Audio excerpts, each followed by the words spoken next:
rain came down in a steady, cold drizzle, the kind that seeps through clothes, sticks to your skin, and makes your bones feel heavier with every drop. November had already stripped the trees bare. The skeletal branches rattled against each other as the wind whispered through the cemetery. Julian stood at the edge of the grave, shoulders hunched, trench coat soaked through, shoes sinking slightly into the mud.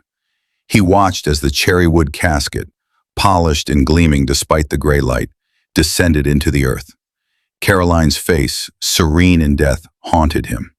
There was no one else, not a single familiar face, not his daughter, not his son, not the friends they'd convinced themselves they had, not even distant cousins, neighbors, or colleagues who had smiled in Caroline's presence over the years. Just him. Julian, 70 years old, standing alone in the November rain, feeling as though the sky itself mourned with him but could offer no warmth. The chapel had been empty, a hollow echo of what should have been a gathering of love, memory, and grief. Only a young priest lingered beside him, shifting nervously from one polished shoe to the other, whispering prayers that didn't quite reach Julian's ears. The soft patter of rain against the roof of the open chapel, the faint rustle of leaves, the groan of the lowering casket, all of it sounded louder than it should, amplified by the vast, oppressive silence. Julian reached into his pocket and pulled out his phone without thinking. It was a reflex, something he did when he felt unease, disappointment, or the prickling sting of loneliness. His thumb moved automatically, unlocking the screen. Notifications glowed softly. None for him. No missed calls, no messages, nothing. He opened Instagram. There it was. Melissa, his daughter, 38, laughing in the sun on a yacht in Miami. Champagne in hand, sunglasses shielding eyes that had once filled with wonder at the simplest things. Tagging some vodka brand. She had posted 3 hours ago. Julian swiped, and there was Nathan, his son, 42, triumphant with a silver trophy at a golf tournament in Palm Beach. That same winning smile, the one Julian had taught him, now blazing under the Florida sun, oblivious to the grief he left behind, posted 5 hours ago. They had chosen parties. They had chosen sunlight and celebration over the quiet agony of their mother's last farewell. Julian's chest tightened. They thought he was just an old man, broken and sad, someone easily managed, easily softened by apologies and explanations. They had no idea. They had no idea what they had just unleashed. The night had been a blur, Caroline's last hours playing over and over in his mind like an unedited film reel. The hospital room had smelled of antiseptic and despair. Machines beeped and hummed in mechanical rhythm. Caroline had fought, with every ounce of her dwindling strength, for months. Julian had watched her body betray her, watched her hair fall in clumps, skin marred by chemical burns, eyes that once sparkled with mischief dulled and shadowed. He had held her hand, whispered stories of their youth, fed her when she was too weak to lift a fork, stroked her hair as she drifted in and out of pain and sleep. Exemptions. The children had been absent, again. He had counted hours, minutes, phone calls that never came. A florist delivery to the funeral home. The glossy ribbon read, "From Nathan and Melissa." Julian had imagined them handing it over personally, pausing to speak a few words, maybe even shed a tear. But no. Only a professional arrangement, sterile and polished. The gesture was meaningless. Imposition. Bull hand. Rain mingled with tears he hadn't realized were forming. He looked at Caroline's casket, at the pit in the ground, at the puddles forming around his feet. 45 years of a life together, memories sealed in this cherrywood box. Her laugh, her patience, the way she'd sneak chocolate from the pantry and hide it in her apron pocket. Gone. E-quarter of their first apartment, tiny and cluttered, the walls thin, the nights filled with whispered dreams. He remembered teaching Nathan to ride a bike in the summer sun, the scraped knees and triumphant laughter. Melissa, at 5, sobbing for days when the cat died, refusing to leave the little grave they dug in the backyard. Those moments were vivid, carved into his memory like etchings in stone. But the people they had become, his children, were shadows, hollowed out by ambition, by image, by convenience. Theft, the young priest coughed, uncertain. Shall we? His voice trailed off. Julian nodded absently, lost in thought. The rain soaked deeper into his coat, ran down his collar. He glanced once more at the small gathering that wasn't a gathering at all. Then, almost instinctively, he pulled out his notebook from his coat pocket. Caroline had always encouraged him to write, to put down thoughts before they disappeared into nothingness. He began to write, each word a quiet rebellion against the absence, against the betrayal, against the unspoken contempt of his own children. They think this is weakness. They think this is despair. They have no idea. They have never seen me truly broken. Not like this, not alone. And yet, they will learn. They will all learn, soon. Hours passed, or maybe minutes. Julian couldn't tell. The funeral home had emptied, the workers gone, the earth settling slowly around the casket. The priest whispered one last prayer, and Julian nodded, thanking him without words. He stepped back, leaving a final glance at Caroline. Then he turned toward the street. Rain plastered his hair to his forehead, mud clung to his shoes, and Julian, 70, alone in the world except for the ghosts of the past and the betrayal of the present, felt something stir inside him, a slow, simmering fire of resolve. The world had underestimated him, his children had underestimated him, and he had nothing left to lose. He walked toward the car, pulling the coat tighter. The rain ran in rivulets down the windshield. He started the engine, letting the car warm in the cold air, and as he drove away from the grave, one thought repeated itself in his mind. The morning sunlight was weak, diffused through a gray November sky, pale as if it too mourned Caroline. Julian's house felt smaller than usual, the walls closing in with memories that suddenly seemed louder in her absence. He moved slowly through the hallway, each step heavy, almost as though the wooden floor had absorbed the grief of the day before. Caroline's scent was gone, the faint perfume she always wore, the comforting aroma of coffee brewing, butter cookies cooling on the counter. Now, it smelled empty, like the house itself had been waiting for this day and decided to keep its silence. Julian had barely slept. The pillow carried the imprint of his restless face, and he woke with the ghostly sense of Caroline's hand in his, comforting him even in absence. He dressed carefully, a simple navy sweater over a white shirt, the sleeves rolled neatly. He didn't want to look disheveled. Not that it mattered. Not for them. Not for Nathan and Melissa. The doorbell rang sharply at 10 a.m. Its sound cut through the quiet of the house like a sudden intrusion into a private grief. Julian paused, hand hovering over the knob, and took a slow breath. He wasn't sure he was ready to face them, not yet, but he was curious, because he knew their kind. There was always a performance, always a gesture calculated to smooth over absence. He opened the door. That they were. Nathan first, walking with the casual ease of a man who always moved as if the world belonged to him. A navy blue golf polo clung perfectly to his shoulders, the logo of some expensive club glinting under the weak sunlight. He smelled of cologne, the type Julian had once thought charming in a boy, now overpowering and intrusive. Melissa followed behind, her hair in a perfect bun, wearing a cream-colored yoga set that cost more than Julian's first car. The faint scent of lavender clung to her, a manufactured calm, the aura of someone fresh from a retreat. They carried a cardboard tray, lattes balanced carefully, and a paper bag from a French bakery, almost like props in a theater. "Morning, Dad," Nathan said, breezing past him, as though the grief of the previous day were a minor inconvenience.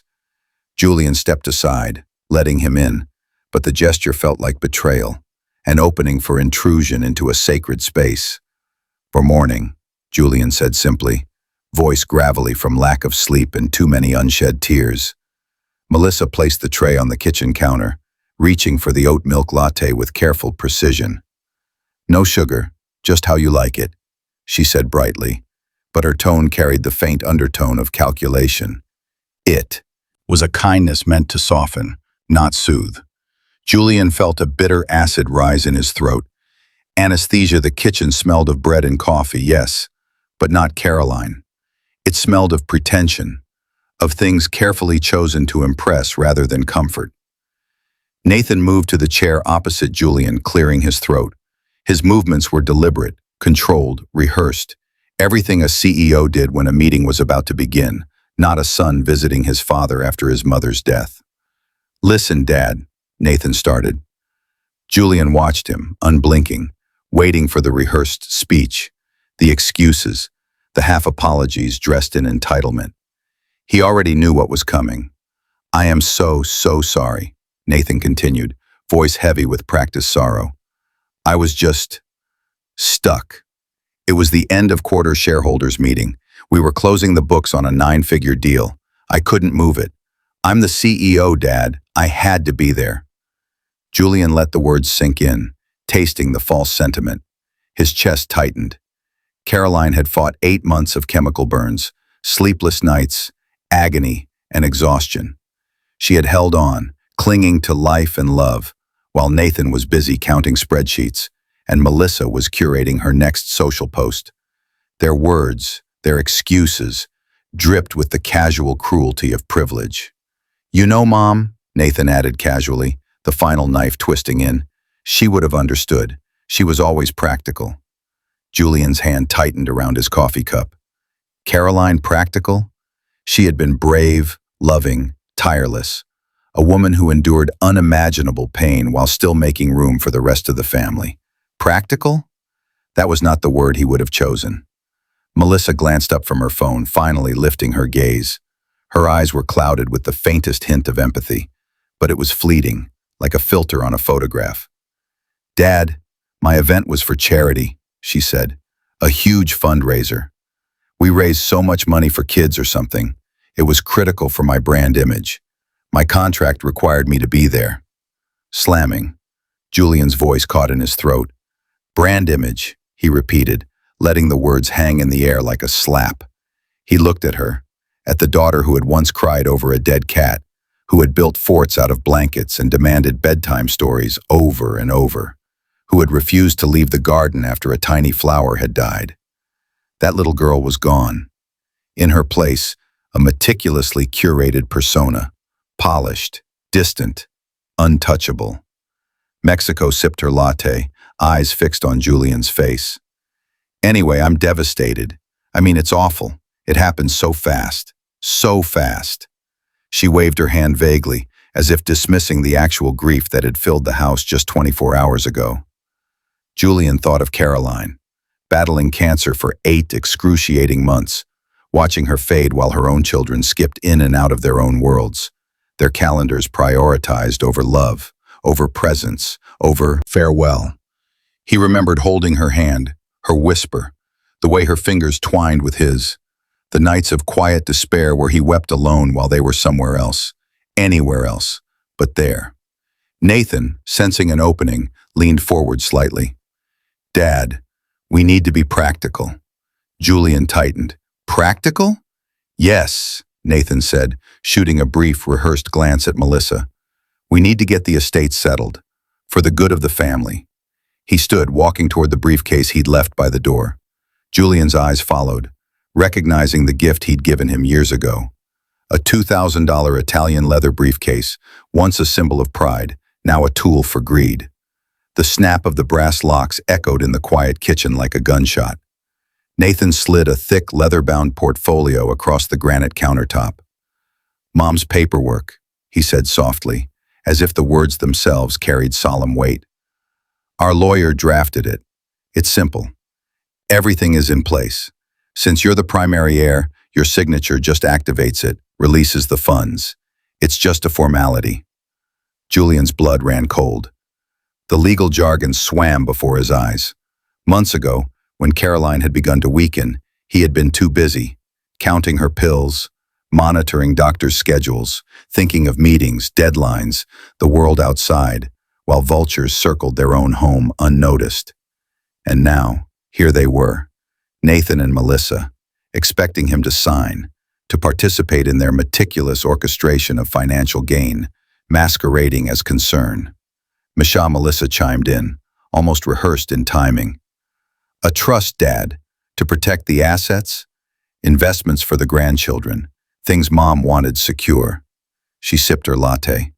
It's complicated, but it's necessary. Julian's fingers tightened around the table's edge.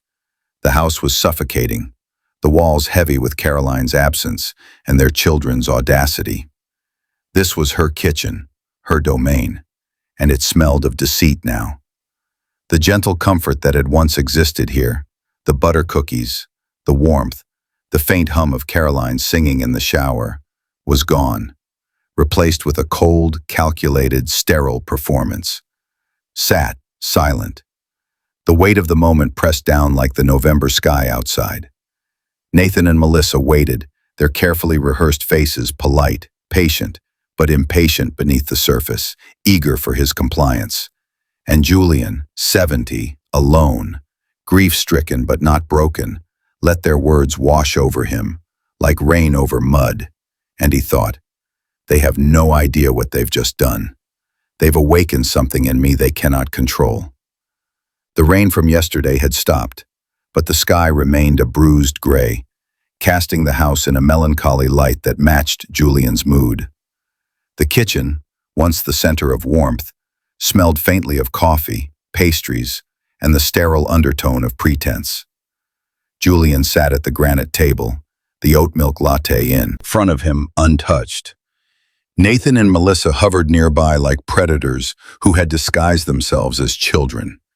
"Dad," Nathan said, leaning back in his chair, "I know yesterday was hard, but look, I had responsibilities. You have to understand. I couldn't just drop a 9-figure deal because Mom passed away." He waved vaguely as if that explained everything. His words were precise, rehearsed, designed to soften guilt without acknowledging it. Julian's hands clenched under the table. He remembered the nights Caroline had lain in the hospital bed, exhausted, broken, whispering his name, needing him, needing his presence, needing love. And Nathan, busy with responsibilities, had not been there. Melissa chimed in, scrolling through her phone with perfect detachment, though her eyes occasionally flicked toward Julian as if measuring his reaction. "Dad, it's complicated. My brand image, the charity event, the sponsors. I had to be there. It's critical for my career. You know how these things are. Everything depends on timing, appearances. I couldn't just—" She trailed off, sipping her latte as if the act itself were enough to show sincerity. Julian let their excuses hang in the air. Words meant to justify absence were empty. They had no substance, no weight. He thought of Caroline, how she had fought cancer for 8 brutal months, the nights of vomiting, the chemical burns, the hair loss, the fatigue so profound that a breath felt like lifting a boulder. Julian had been there, every moment, and still, even in that hell, his children had managed to avoid being present, opting for meetings, sponsorships, events, vacations. "You know," Julian said quietly, finally breaking the oppressive silence, "your mother didn't just fight cancer. She lived with it, day in and day out, while you, both of you, were too busy to come say goodbye." His voice rose slightly, trembling with a mix of grief and fury. "You sent flowers, delivered professionally, with a ribbon. You couldn't even place your own hands on them. That's your farewell?" Nathan's jaw tightened. He opened his mouth, he comparing with slightly, just meeting. Nathan considered. Nathan could learn that he was searching for words that wouldn't admit guilt. Melissa shifted, adjusting her yoga pants, scrolling absent-mindedly through her phone, as if her mother's death and Julian's anger were only peripheral inconveniences. "Dad, Nathan began. "No, Nathan," Julian interrupted, voice gravelly. "Don't. Just don't. You want to talk about your responsibilities? Your brand image? You have no idea what responsibility is. You don't know what it means to sit next to someone you love as they wither before your eyes, to watch them suffer and not be able to fix it. You don't know what it means to be present when your mother needs you most. You weren't there. And now, you're here, trying to, what? Smooth it over with lattes and excuses?" Melissa's phone slipped from her hand onto the countertop with a soft thud. She looked at him, eyes wide, a flicker of unease finally crossing her carefully controlled expression. Dad, it's not like that. It's complicated. You don't understand. Everything I do, it's humiliation, Julian said, cutting her off, is for you. Your work, your image, your charity events, your trips, all of it. You're too busy to be human. You're too busy to mourn your mother. And you call that complicated? His voice rose, breaking through the carefully maintained calm of the kitchen. Breathing. For a moment the house was silent except for the faint hum of the refrigerator and the tick of the wall clock. Julian stared at them, his children, the people who had once clutched his hand and demanded bedtime stories, the little boy who had fallen off his bicycle, and the little girl who had buried a cat in the backyard. Those children were gone. In their place were two adults crafted by ambition, convenience, and indifference. Formations. You want to know what's complicated? Julian continued, his voice lower now, measured but burning with intensity. Caring for someone when every day is a battle, watching them struggle and being powerless, knowing that every breath might be their last, and still finding the courage to love them, to hold them, to fight alongside them. That's complicated. Not your selfies on a yacht, not your charity galas, not your endless meetings. That is human. That is love. The Nathan opened his mouth again, but Julian's stare pinned him in place. Melissa's hands trembled slightly as she reached for her phone, as if clinging to it could save her from the raw honesty in front of her. Julian leaned back, taking a deep breath, letting the anger simmer. He remembered Caroline's face, pale but determined, as she had smiled at him through tears in the hospital. She had faced death with a dignity and bravery he had admired every day, and she had done it alone, in ways he knew he could never truly explain to their children. "Do you remember the cat, Melissa?" he said softly, turning his gaze toward her. "Do you remember the little garden we dug? The one you refused to leave for 3 days because your cat died? Do you remember Nathan, how he clung to my hand the first time he fell off his bike, crying, terrified, and I held him and told him it would be okay?" Dismissing. Melissa swallowed, her lips pressed tightly together. Julian could see a flicker of something human, something unfiltered, passing through her carefully curated exterior. Nathan shifted in his chair, uneasy. "That's who you were," Julian continued. "That's the girl, the boy, who knew love, who understood loss. Where did they go? Because the people sitting here now don't know anything about it. They talk about brand image, schedules, responsibilities. They send flowers instead of themselves. They rationalize absence with excuses while their mother dies, and then they expect forgiveness."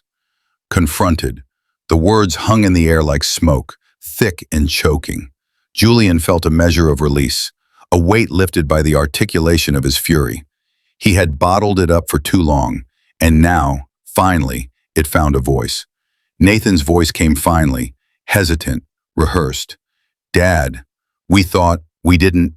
"Don't," Julian said sharply. "You thought, you didn't. And that is the difference. You didn't. You chose something else. And now you sit here, expecting me to nod, smile, accept it. You think grief is a formality, like your meetings, like your contracts, like your brand. But grief isn't negotiable. Grief isn't scheduled. And neither is respect."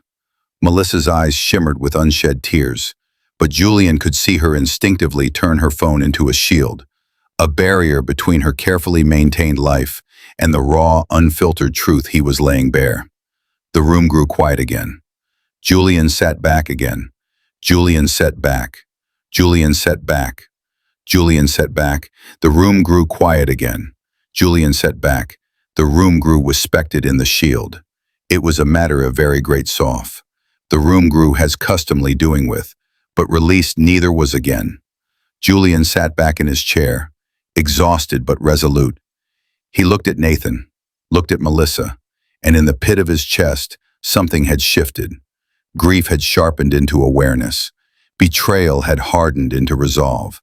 Caroline's absence was a wound, but it was also a reminder of the life he had lived, the love he had given, and the vigilance required to protect it now, from the children he had raised, from the people who should have known better, from the world itself. And as Julian stared at them, he realized, with quiet, chilling clarity, they had no idea what they had unleashed. The house remained heavy with silence long after the initial confrontation in the kitchen. Julian sat in his chair, the oat milk latte untouched, his fingers tracing the condensation on the paper cup.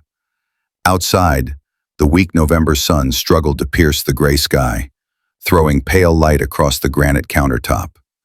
The house smelled faintly of coffee and pastries, but not Caroline. It smelled of calculated effort, of a performance designed to soften a wound rather than honor it. Julian's gaze drifted toward the bouquet of flowers that had been delivered to the funeral home. A professional arrangement, glossy ribbon tied neatly, the ribbon printed with, "From Nathan and Melissa." He had imagined the gesture differently. He had imagined them standing at her side, shaking with grief, voices trembling, tears unrestrained. Instead, there was distance, there was polish, there was formality, and in that formality, Julian saw the truth. Hezbollah had been an acknowledgement without presence, a gesture without heart. It was the first clear evidence, if he needed one, that the children he had raised were no longer his children, not in the way he had known them. They were adults now, polished, controlled, ambitious, and coldly pragmatic. And their excuses, the meetings, the brand image, the shareholders' report, were shields to protect their own comfort, their own priorities, while dismissing Caroline's. Final moments. Nathan leaned back in his chair, eyes darting to the briefcase he had left open on the countertop. The Italian leather gleamed, a sharp contrast to the muted light in the kitchen. He hadn't yet noticed Julian's attention to the flowers. Julian's hand rose slightly, indicating the delivery. "And these," Julian said quietly, voice heavy with grief and accusation, "these are supposed to make up for yesterday." Nathan's practiced calm faltered. He opened his mouth, then closed it. Melissa's fingers drummed lightly on her phone, her eyes flicking to the bouquet with the faintest tinge of guilt. Julian could see the pretense, the shields they were erecting to protect themselves from the raw truth. Nathan said finally, voice clipped, "We sent the flowers. They were tasteful, very good quality. Mom would have appreciated it." Julian shook his head slowly. "No, she wouldn't have appreciated it. Not in this way. She would have appreciated presence. You cannot replace yourself with flowers, with a ribbon, with a name printed on a card." His voice rose slightly, the simmering anger from yesterday building again. "Do you even understand what she endured these last 8 months? Do you understand the nights she spent vomiting, the nights she spent crying because of pain you never saw, the hours she held on to talk to me, to reassure me, to comfort us, to fight for us, to love us, and you were somewhere else. And now you stand here, expecting applause for sending a bouquet?" Melissa's lips pressed tightly together. Julian could see her trained mind working, searching for the words that would deflect, that would maintain the image she had built so meticulously. "Dad, it wasn't like that. Don't," Julian interrupted, softer now, deliberate. "Don't try to explain it. Don't justify absence with excuses. You don't get to. What you did, or didn't do, is clear enough. Your mother died, and you weren't there. That is the truth. You sent flowers. You delivered them like a contract. That is not love. That is not presence. That is not human." A cold stillness fell over the room. A cold stillness fell over the kitchen. Nathan's jaw clenched. Melissa's hand trembled slightly as she put the phone down, the screen's glow now irrelevant. Julian leaned forward, elbows on the granite, eyes hard. "And now," he continued, "you come here, carrying lattes, holding your portfolios, and pretending this can be resolved with polite words and a signature. You think money and legal documents can absolve you? You think paperwork can replace absence? You are fools if you believe that. Absolute fools." Nathan shifted uncomfortably in his chair. "Dad, we were thinking of the family. You have to see that." "The family?" Julian's voice was low, menacingly calm. What family? The family you abandoned yesterday? The family you abandoned when she needed you? What kind of children think the family can be measured in dollars and schedules, in meetings and selfies? Melissa looked down, finally breaking the gaze, almost ashamed. But even in shame, she had no real understanding, no real depth. Julian could see it. She had never faced loss in this magnitude. She had never confronted the helplessness of love. Her world was neat, curated, filtered. Grief was something to post about, a moment to brand. Julian turned his gaze to the briefcase on the counter. Nathan had left it open, displaying the leather-bound portfolio, legal documents, neatly stacked inside. The pen rested on top, heavy, polished, an invitation disguised as a tool. Julian's heart beat steadily. He could feel the anger simmer, yes, but underneath, a deeper resolve was forming, a clarity sharpened by grief, betrayal, and love. He picked up the portfolio, running his fingers along the leather. The documents inside were Caroline's doing, her foresight, her planning. Even as she grew weaker, she had protected what was hers, what she had built, and perhaps even what she had predicted of her children. There was a trust, complicated, layered, designed to require his signature but structured to protect the legacy from those who might misuse it. Julian understood instantly that this was Caroline's final gift. Not money, not property, but a test of character, a mirror held up to their souls. Nathan leaned forward slightly. "Dad, it's simple, just a signature. The lawyer drafted it. The trust protects us, protects the grandchildren. Everything is in place. You just have to sign." Julian held the papers, his eyes narrowing. "Protects you," he said slowly, letting each word hang. "Not protects her, not protects love, not protects legacy, protects you. And you expect me to obey, to comply, to nod, to hand over control to those who have no understanding of responsibility, no sense of presence, no capacity for love beyond convenience." Melissa's voice trembled slightly. "Dad, it's for the family, for security. You don't see the bigger picture." Shields Lichen's laugh was low, bitter. "The bigger picture? The bigger picture is that my children can be absent in the moments that matter most, that they can prioritize image, ambition, and comfort over love, that they can be polite, calculated, and empty, and call it responsibility. That is the bigger picture. You don't understand grief, and you don't understand love, and you certainly don't understand me." The silence that followed was thick, heavy, suffocating. Julian placed the portfolio back on the counter carefully, almost reverently, as though the leather itself carried the weight of Caroline's wisdom. He stared at Nathan and Melissa, measuring, calculating, observing the subtle signs of unease and discomfort in their movements. They were children, yes, but also threats. Threats born of ambition and indifference, shielded by wealth and ego. Julian realized, with a sudden clarity, that this was not just about the signature, the trust, the estate. This was about respect. This was about accountability. This was about demonstrating that absence, betrayal, and self-interest could not be brushed aside with a polite gesture, with a latte, with excuses. This was about teaching a lesson they would never forget. He let the moment hang, drawing it out, letting them feel the weight of their absence, the emptiness they had created, the raw, unshielded truth of loss and grief. Outside, the weak November sun slipped behind clouds, and a chill settled in the room. Julian's fingers brushed the edge of the briefcase, and a slow, deliberate calm spread through him. The anger, sharp and bright yesterday, had become something more potent today. A cold, unwavering resolve. His children shifted in their seats, unsure, tense. Julian could see the cracks forming in their carefully constructed personas. They thought grief could be managed. They thought absence could be excused. They thought that lattes and legal paperwork could erase the weight of their choices. But Julian, sitting alone in Caroline's kitchen, understood something they could not. They had underestimated him. They had underestimated the depth of his grief, the sharpness of his memory, and the patience he could wield when backed into a corner.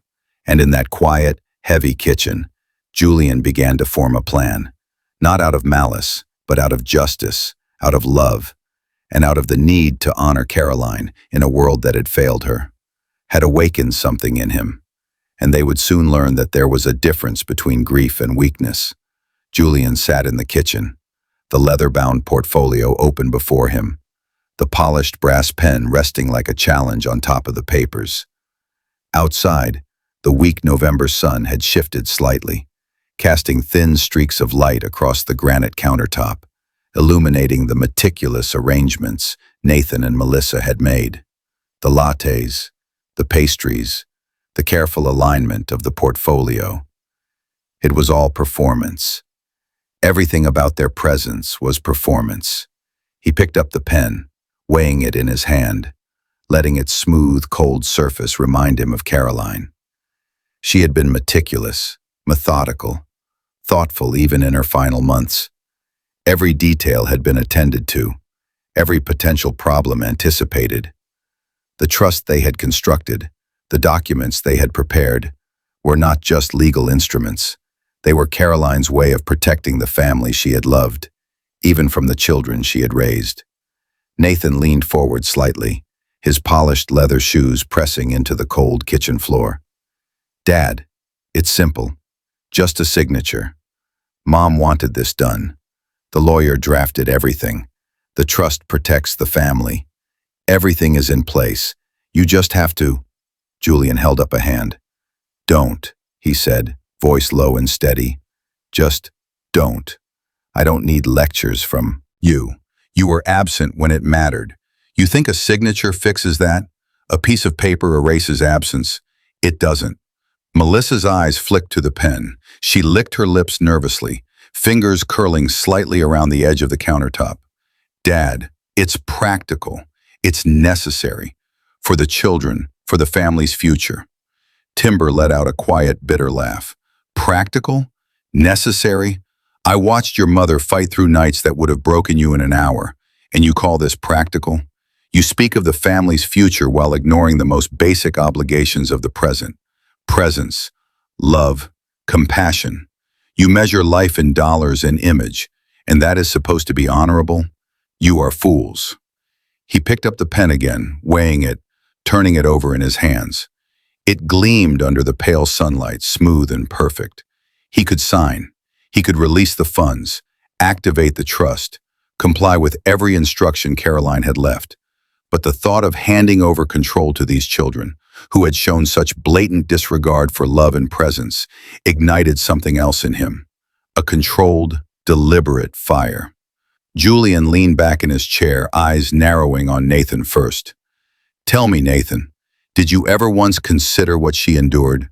Did you ever pause your meetings, your calls, your deals, to simply sit with her, hold her hand, let her know she was loved in her final days?" Nathan shifted, unease flickering across his features, but his voice was steady, rehearsed. "Dad, we did what we could. We sent flowers, Flowers, Julian said, cutting him off sharply. Flowers delivered by someone else, not your hands, not your presence. A professional service. That is all you did. Do you know what presence is? Do you know what it means to care? Because you clearly don't." Melissa's hand trembled slightly as she reached for her latte, but Julian's gaze pinned her in place. "And you," he said, turning his attention to her, "you speak of charity, of brand image.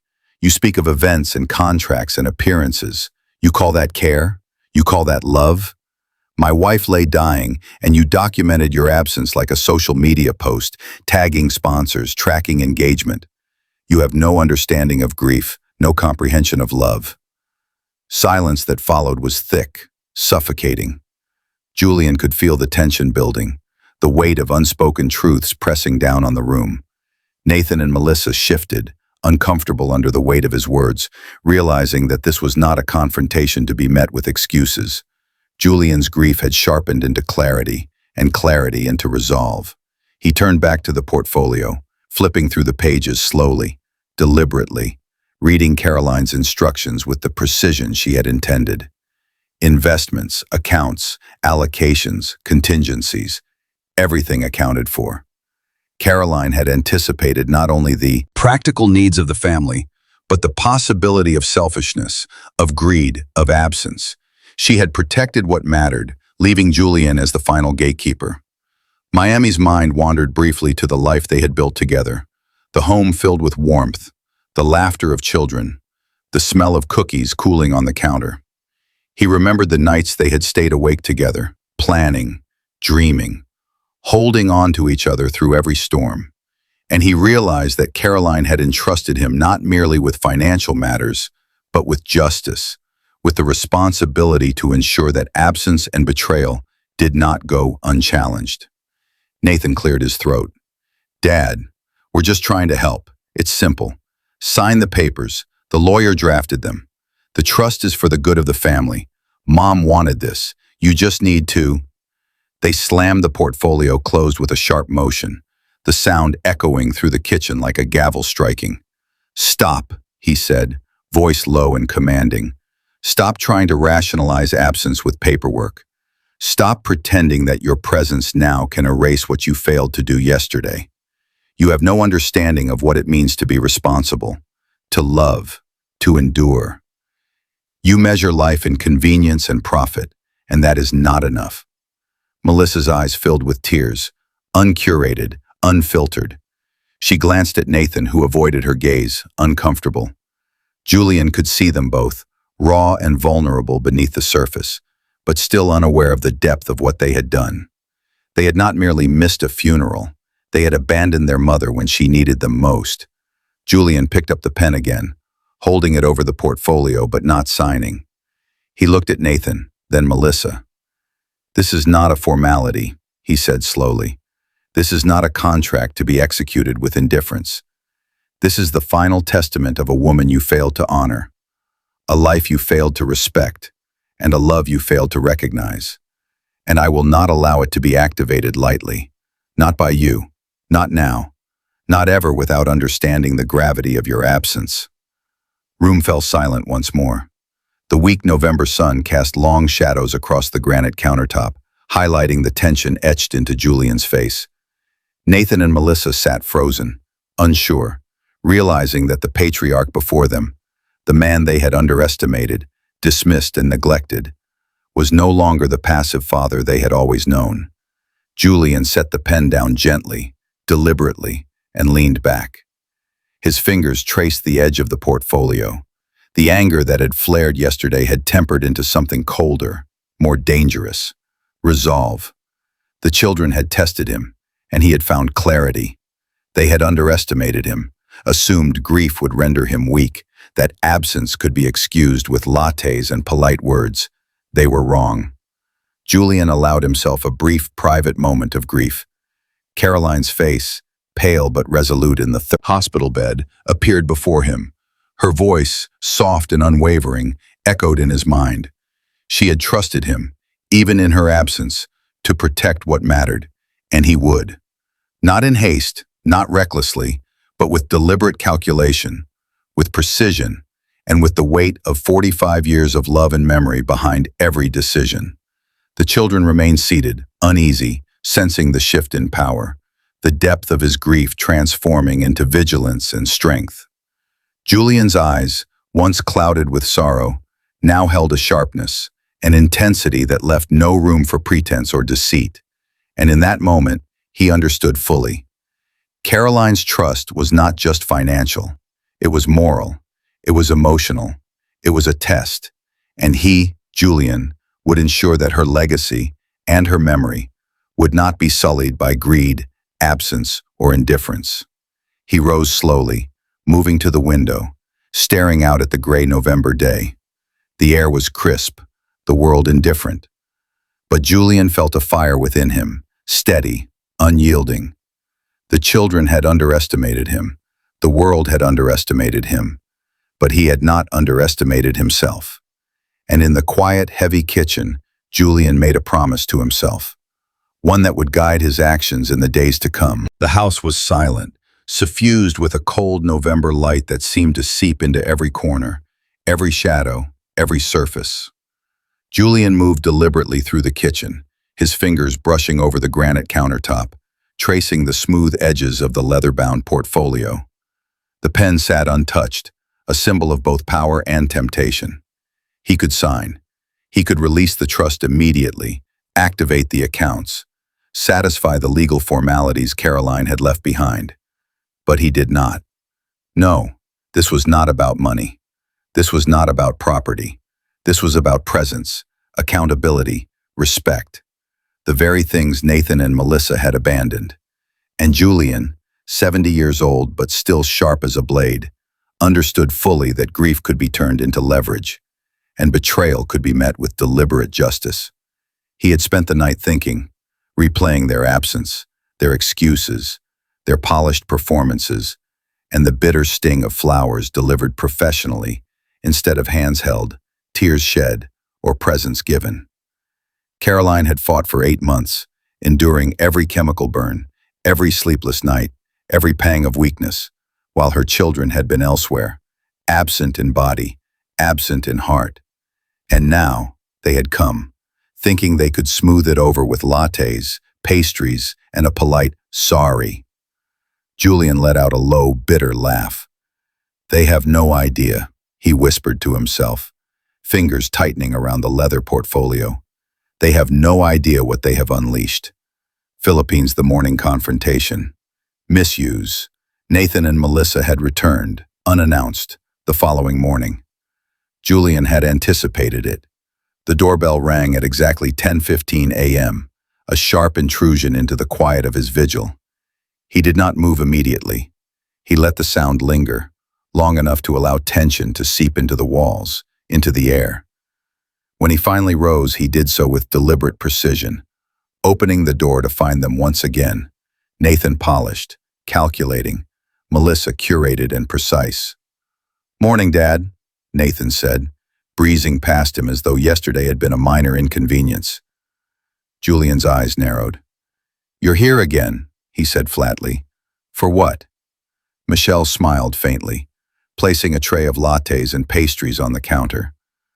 "We just wanted to check in, make sure you're okay." Julian let the words hang, unacknowledged. He studied them carefully. Their eyes darted slightly, betraying an unease they tried to mask with smiles. He could see through the veneer. He had always been able to see through it. These children were polished, trained to perform for the world but untested by real grief, untempered by real suffering. She said, handling. He said finally, gesturing toward the granite table. They hesitated but obeyed. Julian opened the portfolio, flipping through the pages with deliberate slowness, letting each document, each line, each signature space impress itself into their minds.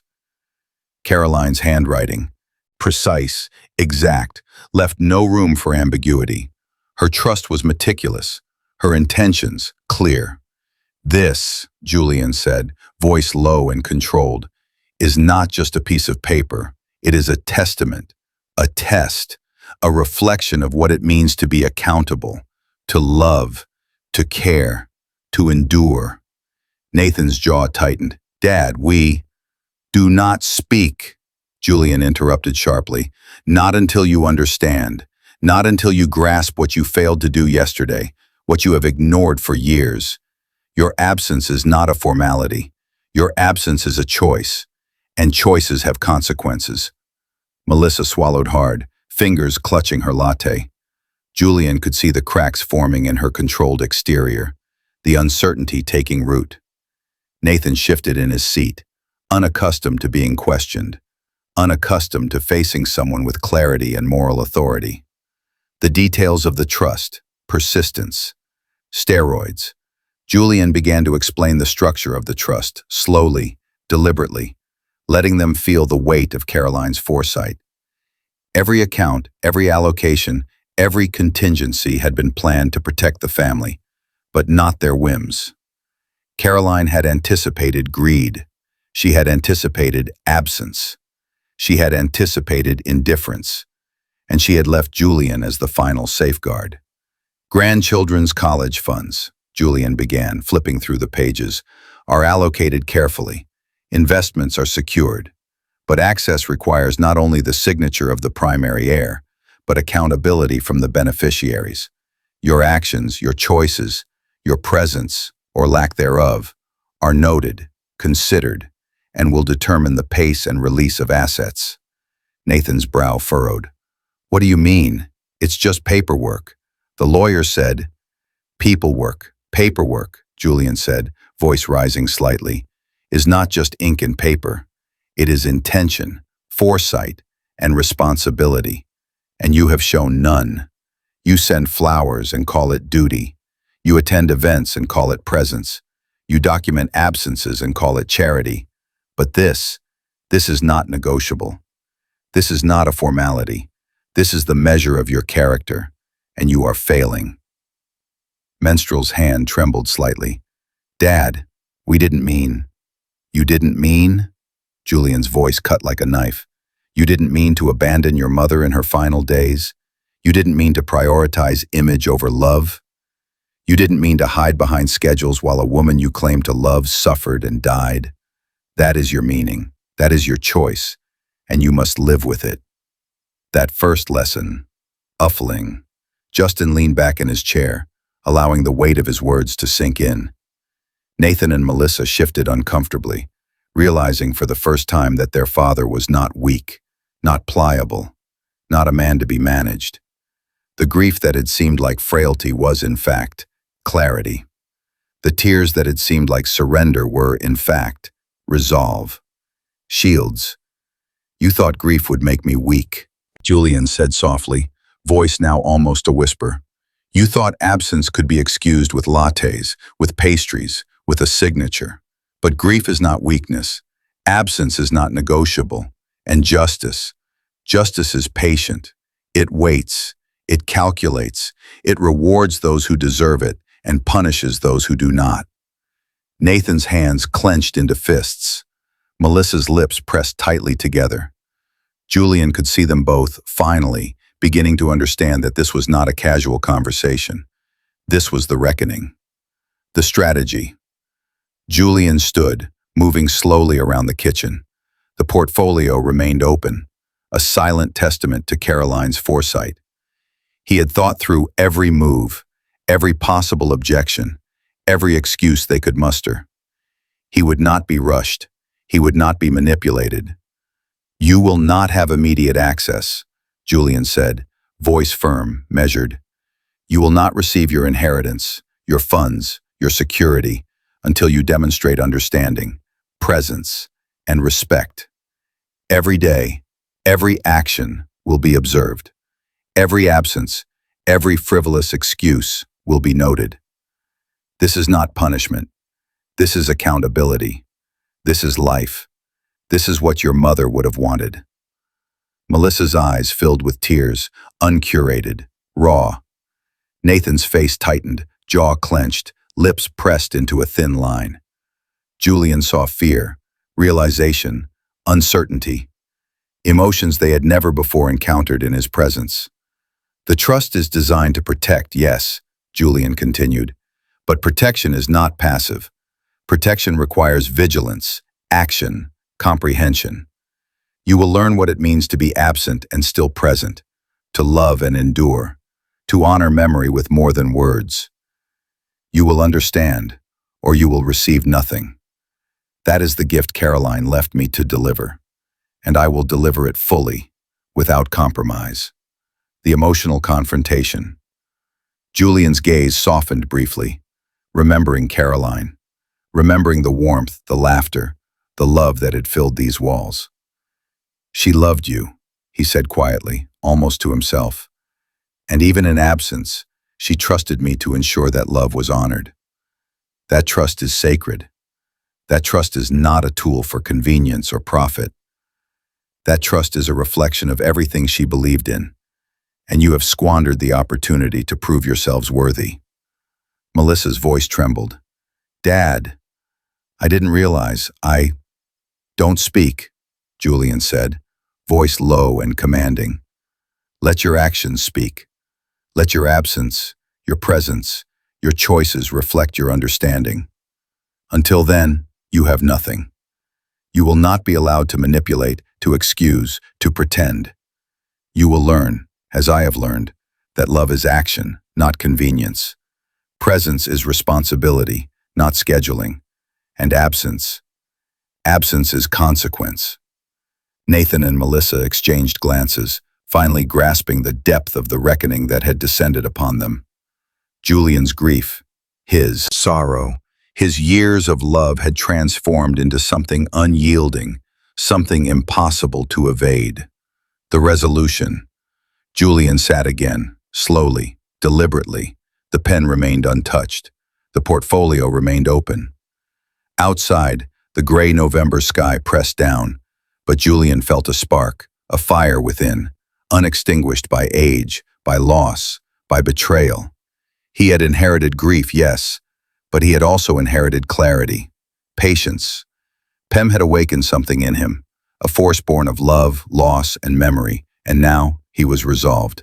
They would learn, they would understand, they would respect, seizing MSM, and if they did not, he would ensure that Caroline's legacy, her trust, her life, and her love would remain untainted by their absence, their selfishness, their indifference.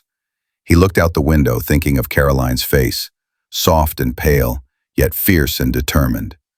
"I will honor you," he whispered, "every day, every moment, until they understand, until they feel the weight of their choices. And until they do, nothing will be handed over freely." Impasse. The children sat silently, unprepared for the depth of the reckoning. Julian leaned back, calm, deliberate, unyielding. The storm of absence had awakened him, sharpened him, prepared him, and the lessons had only just begun. Outside, the weak sun struggled to shine through the November clouds. Inside, Julian's house was alive with the weight of truth, of memory, and of justice, and the reckoning had begun.